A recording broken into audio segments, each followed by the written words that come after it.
Again, thank you very much for the opportunity to talk to you about new manufacturing technologies and how we at the AFRC transfer them or turn them into commercial reality. So I'm in a very privileged position to be head of operations for the Advanced Forming Research Centre, and I get to work in some very novel equipment, have access to some very novel equipment.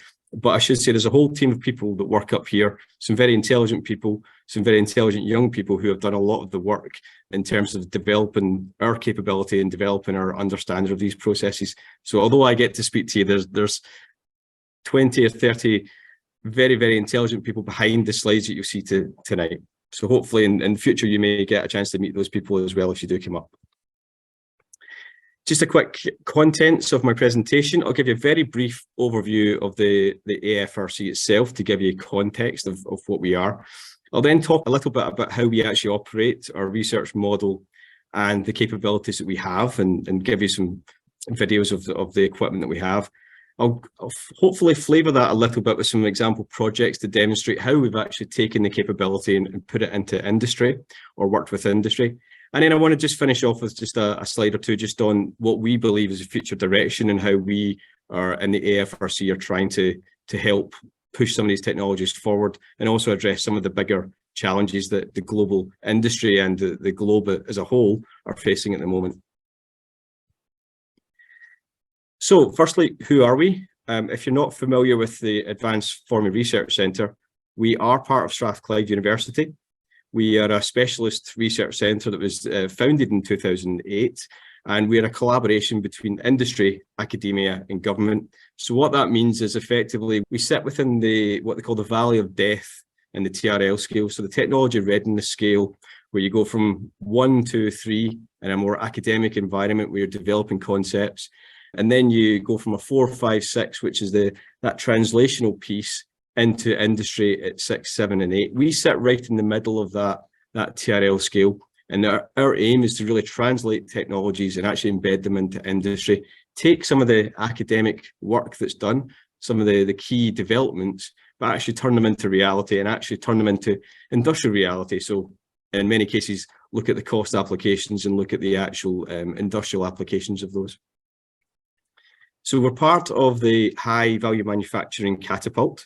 Now, the High Value Manufacturing Catapult is a UK-wide endeavour, which has multiple centres, such as ourselves, around the UK. But we are the only centre that's focused on metal forming and forging. So we sit with a very privileged position.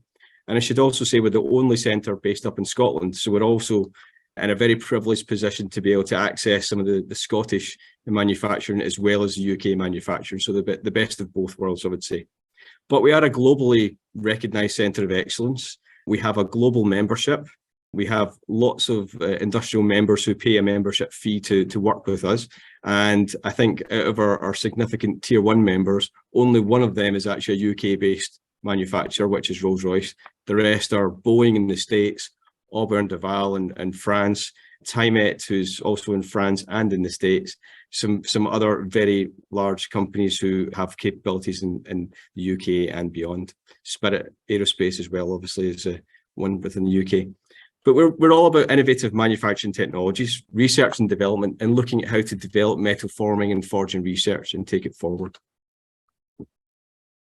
Just to give you an understanding of how we're funded. So the centre itself is funded through 3 different modes, effectively. Commercial research and development, which includes our membership, which is straight up commercial work that we do for companies, consultancy work or development work, private development work that companies fund themselves.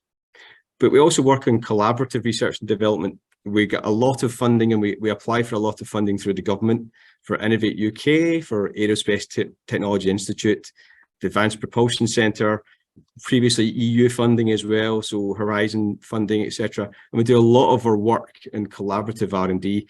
Typically, we work with multiple partners. It's not just one company we'd work with, and it's across multiple sectors as well. And that's all backed up by our involvement within the HVM Catapult, which also allows us to get some funding and access funding. And that's really where a lot of the investment of the equipment that I'll show you tonight came from. But I should say, with that investment, we have a responsibility to develop and embed the technologies. So in fact, for every pound of investment we get from the HVM Catapult, we have a return on investment of £2 So it's a strong commercial model that we run in terms of making sure that we have value for money and return on investment in our equipment. So that's how the centre operates in terms of its funding. This is the actual makeup of the centre itself. Now, we've a headcount of 87 people at the moment, and we are part of a wider group called National Manufacturing Institute for Scotland, which has got over 200. But for the purposes of tonight, and really to talk through our capabilities, I'll focus on the capabilities sitting within our key 3 engineering R&D teams. So forging and incremental technology, hot and cold sheet forming, and materials and residual stress and characterisation. And that really makes up the core of what the Advanced Forming Research Centre is and the people that we have. In terms of the capabilities, you'll see some images there of the equipment we have. It's production scale equipment, and we have a range of different bits of kit. We have material characterisation, residual stress measurement and metrology, and we are UCAS 17025 certified. So we do a lot of testing and development within the centre, and we do supply some test results into our customers as part of a consultancy service, as well as using that within our development of R&D, which we'll touch on in a few minutes. We have a strong capability in modelling and simulation. We've based that around the capabilities we have in the centre, but I should also say we've expanded that to capabilities that we don't physically have as well. So, for example, processes like hydroforming and contour roll forming, we don't have equipment on site, but we have modelling and simulation capability that allows us to predict and work with our supply chain partners to actually do the work and predict how those processes would help in terms of some of the key components. Incremental near net shape processing is a key area of our development, and also a key area of my personal interest and my personal history with the AFRC. And that's what I'm going to focus on tonight. So that's really the flavour of what tonight's presentation is. But I should say there's a lot more of technology that I could be talking about tonight that I just simply don't have time and enough slides. But I do encourage you to, if you can make the trip up to Scotland at some point, please do come in and we'll take you around and show you the capability. Hot and cold sheet metal forming, we have superplastic forming presses, hydraulic sheet metal presses, and also bulk and precision metal forging capability. And if we do have time later on, perhaps during the discussion session, I will touch on one of our recent and larger investments in forging, which is quite innovative and quite interesting. But fundamentally, it's all about material processing and about capability and developing new processes for processing, new manufacturing processes for making parts out of metal in different ways, more innovative, less energy intensive, and trying to maximize the volume of the material. The operating model that we have is not linear. So we work in a very cyclic model in terms of interactions between different stages. But fundamentally, most of our projects encompass an element of mechanical testing. So they go through our laboratories in terms of mechanical testing to understand our baseline materials. We do a lot of work on material and process modelling to do the predictive element, and we do a lot of validation through our industrial scale equipment. Maybe the last 3 or 4 years, we've done a lot more work on machine learning and data analytics, where a lot of our equipment is now capable of extracting all the data, and we use that to feed into our models and feed that into our development of the processes. Digital twins is something that is on our agenda to develop, and the reason it's not the same colour of blue is because we haven't got there yet. We haven't got digital twins of these processes, but it's certainly a key aspect of what we're trying to develop. So our concept of digital twin is where you can actually undertake purely accurate feedback related process modelling, which will influence the process and allow you to get immediate feedback and influence the process as it goes through. So it's not just a replication, but it's got that feedback loop and that interaction with the process as you're working it. And that's something that we're looking at for forging, for forming, and for materials characterization as well. Just a little bit about the material characterization mechanical testing. So we do a lot of work around about the forging and forming of engineering materials, and that's the basis of what we do here. It's all about forging and forming. We've got some very advanced characterization of materials. We can do a lot of mechanical testing at different strain rates, ranging from 10 to the -6 up to 300 strains as well. So very slow rates to very fast rates to allow us to characterize and look at different operations and different processes. We've done a lot of work in residual stress measurements and mapping the strain and looking at how that influences on the process as well. Some of that has been done to look at things like machining strategies and understand the movement of material after forging before you machine it. So it's not necessarily about the forging element, it's about understanding the downstream applications as well. And also the sheet metal forming in terms of understanding and forming limit curves.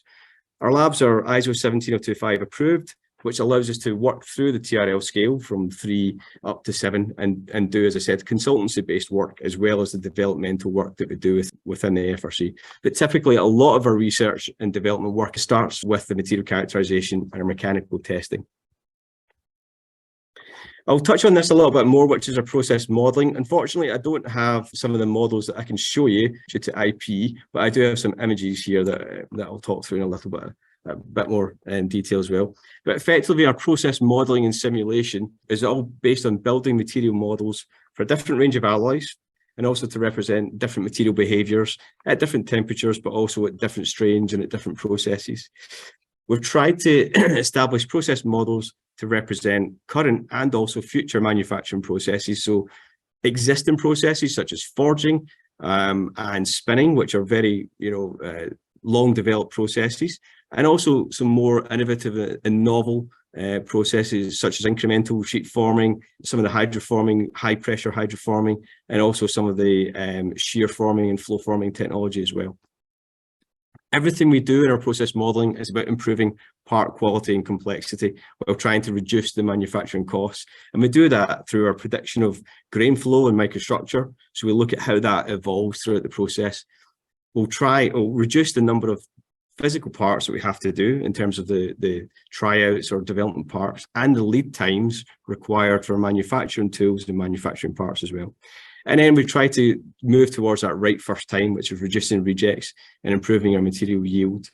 So just to kind of give it a little bit of flavour, if you look on the right-hand side there, you'll see a couple of models that I've put in there as examples. In the top, it's a model of a cam it's a forged part. And what we've done there is we've tried to understand where the material will go. And you can see the development of, it's actually the wrong way around. It should be starting with the model and going to the part A, but effectively it's going from the original model and taking that solid model to going through to how do we get to that final state and how do we model that as accurate as possible to reduce the amount of tooling that's needed, reduce the energy that's needed for that forging, and also predict where that material flows. In the middle column there, in the middle part there, you'll see some images of some work that we did on hydroforming. And this was some work that we did to predict some trials that we were doing within the supply chain. So this is a capability or a piece of equipment that we don't have in the centre. And we wanted to work with a supplier to understand what the limits could be. So we developed a process model around the process and did some characterization of the materials that we're working with, and then fed that data into the model and undertook a series of modelling activities to predict what we would get in terms of the extrusion lengths for the parts that you see on the screen. And then we validated that through our experimental results. And you can see there the correlation between the thickness reduction that we've seen within the part in AFEA and the thickness reduction on the final part are fairly similar, within 9%, I think on average is what we're looking at in terms of the correlation between the two, which tells us how predictive and how accurate our modelling capability is. And that really helps us to reduce the amount of work that we're putting into the supply chain in terms of giving lots of blanks, but also optimizing the process parameters, optimizing the thickness of the parts and understanding what is the actual limits of the process. Predicting the load and energy as well as the tool stress and temperatures is really critical, particularly in forging, because it allows us to look at things like die wear, die life, and extend the die life, and look at premature tool failure and avoid it. And also allows us to play with the different parameters and look at what we can change within the process to try and extend the die life. And actually the image at the bottom right-hand side is our rotary forge, where we've modelled that to understand the interaction between the tool and the part and actually look at the temperatures at that point of contact and how that would affect the coating that was on the part, and actually determine what range of coating we should put onto that die to allow us to maximise the life of the actual tool. Moving on to some of our experimental validation in the production scale equipment. So one of the key advantages of the centre and one of the key advantages of what we have is our ability to have capital assets. Now, one of the main areas that I've worked on in the last 10 years and been looking at, particularly within the UK manufacturing, is introduction of near net shape processing routes. The near net shape really is about trying to get to as close to net shape as possible, up to 80% in many cases, but you're not to that final stage. So you're not always getting to that final part. You may have to do some finished machining or some finished processing, but effectively trying to cut out as many of the manufacturing steps as you can. The three main processes that I want to discuss just now and show you some examples of is flow forming, spin and shear forming, and radial forging. And all of these are incremental near net shape processes. These are very strong processes in terms of improving the material utilization, reducing the amount of manufacturing steps, the machining steps, and actually maximizing the volume of material we have. But as well as those very strong benefits, you've got increased mechanical properties through many of the processes, because in many cases they are done at lower temperature or they're done at cold condition, which allows you to improve the fatigue performance, the material hardness, and grain refinement as well of some of the parts. The processes are very accurate, and the control and the accuracy that these provide are very strong. You can see they're plus or minus 0.1 of a millimeter in terms of wall thickness, 0.2 degrees of a cone angle, which can compete with some machining processes. And in many cases, the surface finish that we get exceeds some of the machined surface finishes as well. So in terms of a competing process to traditional, more traditional methods, the high accuracy and control of these technologies is right up there with some of the best. But fundamentally, it's about cost, it's about reduction in energy, it's about reduction in process time. And a lot of the companies we've worked with, that's the key element they've looked for, getting away from days or hours of machining and getting to the stage where you can actually manufacture parts in hours, or in some cases even minutes or seconds, reducing their lead times, reducing or increasing their production by tenfold in many cases.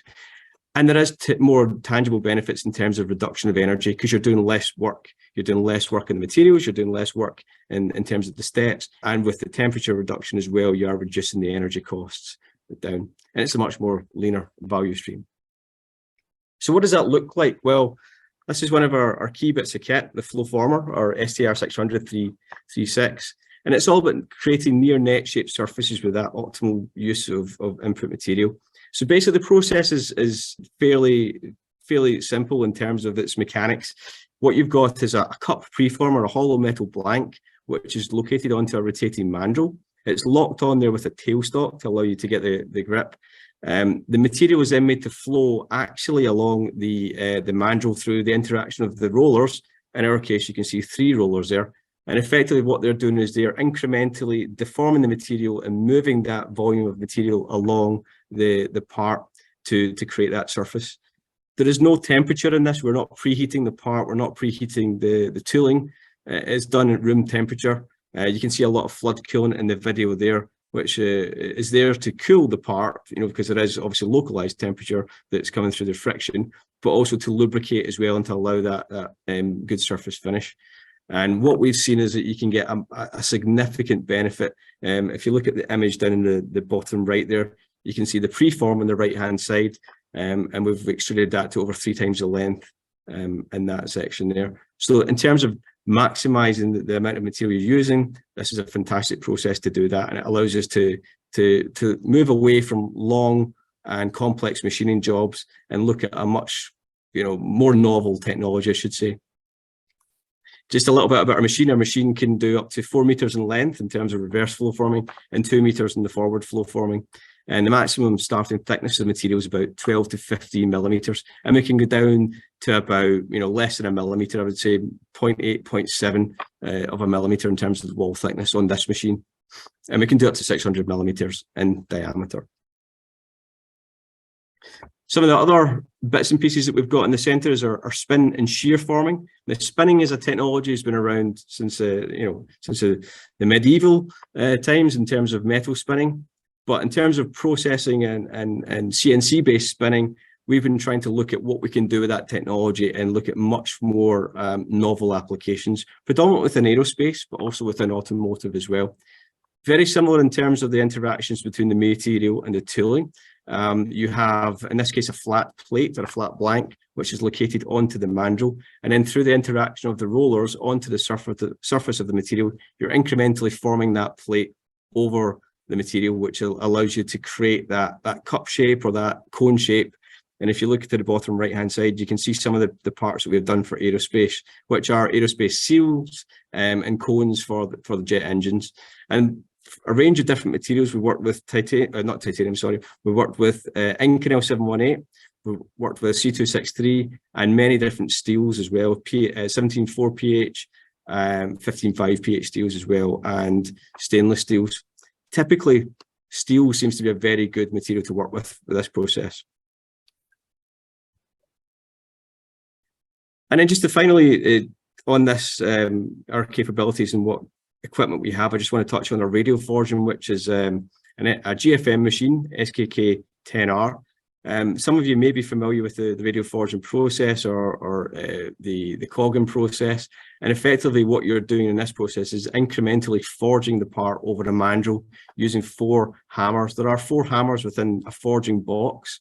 And effectively the part is put into that forging box and then withdrawn or extruded over a mandrel. And that allows you to create different shapes and varying thicknesses. This compares to flow forming in terms of the thicknesses very favorably. In flow forming, you're typically talking about thicknesses up to about 10 to 15 millimeters, whereas in radial forging, you can go, 30, 40, 50 millimeters in thickness. In our machine, which is a very, very small machine, it is, limited to what we can do. And typically we are talking about the sort of 20 to 30 range. But we do have a process model for this process, which allows us to scale up, and we have partnerships with GFM, who are the equipment manufacturer, to use larger equipment where we need to for manufacturing.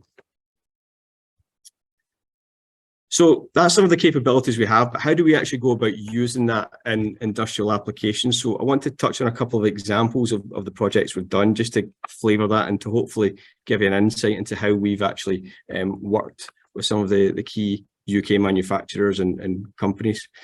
The first one is in flow forming. So as you've seen from the video, the flow forming capability is a fantastic opportunity for long tubular structural parts. And what we've done is worked with companies, not just Safran, but other companies as well, but Safran Landing Systems, to look at where we can apply this technology into both civil and military aircraft and helicopters. The company in particular is looking at moving away from long lead times, large machining jobs, and lots of wastage in terms of the cost. And they asked us to look at investigating and verifying different ways of manufacturing these components. And we came back with flow forming as the opportunity for this. We then did a range of experimental trials on our machine that you've seen through the video, done a range of design of experiments on multiple materials, 15.5 pH steel and 17.4, tested different process parameters to look at the optimum elongation, and done a range of mechanical and microstructural work to verify the integrity of the parts. So it's not just about the shape, it's not just about maximizing the part volume, but it's also about what does the material look like under the surface afterwards, and can it achieve the proof strength and the required mechanical structure as per their current components. In this case, it was very successful. So the practical outcomes allowed us to get up to 335% elongation. So from a preform of 150 mil, we got to 503 millimeters in length. The required proof strength was achieved and validated through our mechanical and microstructural work that we did. And through our cost analysis as well, we looked at comparing this to their current manufacturing route and predicted up to 50% cost reduction, predominantly due to the material wastage, where you're going from a part that, is 500 millimeters from a bar or a forging, and you're starting with something that's 150 millimeters and extruding it out. There's significant reduction in material wastage through that opportunity. Another more recent project that we've done is looking at a slightly different industry, but again, looking at utilising this technology to maximise what we can and look at changing the current route for specific parts. And this was looking at satellite propellant tanks and the actual propellant tanks themselves, where you have 2 halves of the tank which are welded together. Currently, these parts are forged and machined in titanium, resulting in high material waste and high production costs. So working with Airbus Defence and Space, TWI, and also the ESA funding body, we done a lot of work to determine if we could swap out titanium and look at aluminium and whether it could offer similar performance to titanium at a lower cost and allow us to get to that profile of the part, but without actually having the long lead times for titanium and the significant costs around that. It was funded by ESA, but the project focused on identifying the manufacturing route for the tanks using 3 different grades of aluminium. 6082, which we've worked with before in a range of different applications, 2219, which is a fairly standard aluminium for these applications, and 5028, which was a bit more novel. And it allowed us to compare and contrast the 3 different grades of material and look at understanding how those performed in the spinning and the cold spinning process. For this one, we did experimental trials on our vertical machine, the vertical flow forming machine you can see in the top right-hand corner. And again, range of experiments on multiple materials and different process parameters to achieve the geometry. So this project slightly still ongoing, actually. So in terms of our work, we did do a lot of research trials, and we successfully produced the parts, systematically identifying the approach and the methodology, but also producing some demonstrator parts, which are being welded at TWI. And there is some material characterization ongoing at the moment, but the results are proving to be good so far. And yeah, this looks to be a successful application of this technology.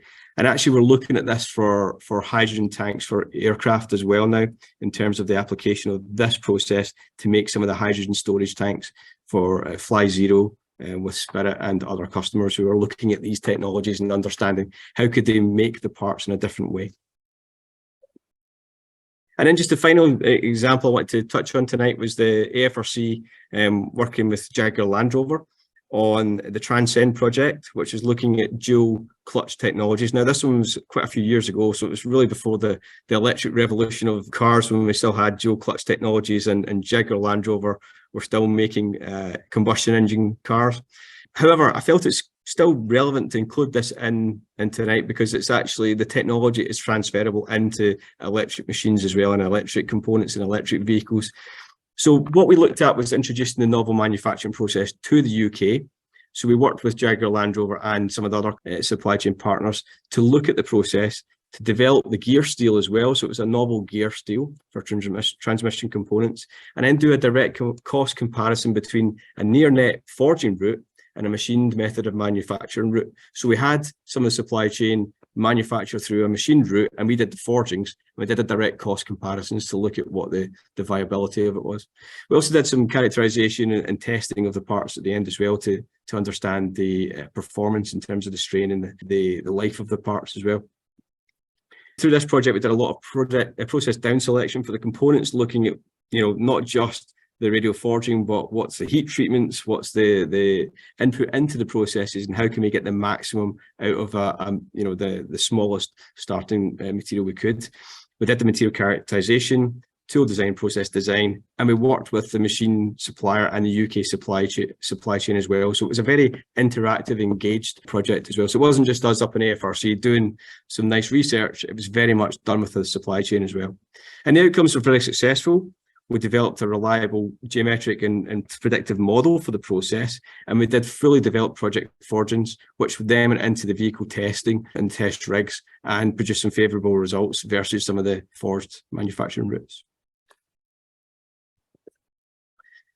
And then I really just wanted to finish off with talking a little bit about where we think we're going with the technology and where we're going with near net shape as a whole. So it'll come as no surprise to many of you that, some of the key challenges in the UK we are actively looking to try and address. So lightweighting, obviously, as vehicles, not just the aircraft, but other vehicles as well, are having battery technology and electric propulsion systems, the weight is increasing significantly. So a lot of the work that we're doing is looking at trying to understand, how do we develop new lightweight material solutions? Can we look at hybridized materials? Can we look at reduction of the wall thicknesses? And can we actually look at reduction of material where possible? Or can we look at lighter weight material? So a lot of the work that we're doing in the centre is using the technologies that I've just discussed to try and influence what the industry and what supply chain are doing or looking at in terms of designing for manufacture for near net shape, designing for lighter weight technologies, and trying to put that into practice and demonstrate the benefits.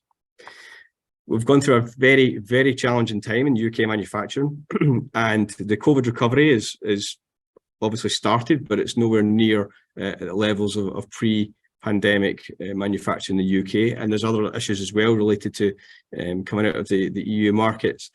But we do believe there's a strong UK manufacturing presence, and we are committed to try and build up that resilience and resilient UK manufacturing. So that's in looking at things like lower cost, fast make processes, and near net shape is a very clear way to look at lower cost options to make tooling and also to make parts, and allow us to demonstrate the benefits from a cost perspective, but also from the technology benefits. To do that, we also have to work alongside the supply chain and develop and actually embed fully accurate predictive models into their manufacturing routes as well, to allow us to get to that right first time, to allow them to compete globally, but also to develop the most accurate and cost-efficient processes. Near net shape in the UK is probably, I would say, relatively scarce. There's not too many near net shape manufacturers with some of the capability we have. And it's one of the missions of AFRC is to embed that capability into the UK supply chain, whether that's through just an understanding of the capability and access to machines, or whether it's through actually capital expenditure and demonstrating what could be done. And we have done some work where we've actually worked with SMEs and also large companies to look at capital investment into the technologies I've shown you tonight in terms of the flow forming, and understand what the capability would be for UK if they had that. And then obviously net zero. Net zero is high on the agenda of everyone. The COP27 conference is just closed, I believe. But the resource efficient manufacturing routes that we are working on have a real opportunity, I would say, to reduce the carbon footprint. And that's through the reduced manufacturing steps. So eradicating some of the processing routes, eradicating some of the wasteful processing routes, and also calculating how much it costs, and from a carbon calculator point of view, how much is the carbon footprint in terms of energy that we're using for manufacturing. Resource efficient forming of high strength materials. We've done a lot of work looking at recycling and reuse, from looking at, can we take swarf material, chips from titanium, chips from aluminiums, and can we sinter them? Can we hip them and then compact them into a part that we can then forge or form? And we've done a lot of work looking at that recycling reuse piece, and we are putting in some government funding at the moment to do some more quite novel development with some key aerospace companies in terms of how to get, for titanium in particular, how to get that recycle and reuse piece working very strongly. And that's a key area for resource efficiency. And then reducing the temperatures, reducing the lower temperatures for forming technologies and forging technologies, I should say, is key on our agenda. Can we do things at colder temperature? Can we reduce the reliance on furnaces? Can we reduce the annual gas bill and the annual electric bill of our companies by optimizing what those furnaces are doing and optimizing how much heat is required in the process? And that's a key area for us in terms of our vision and development plan.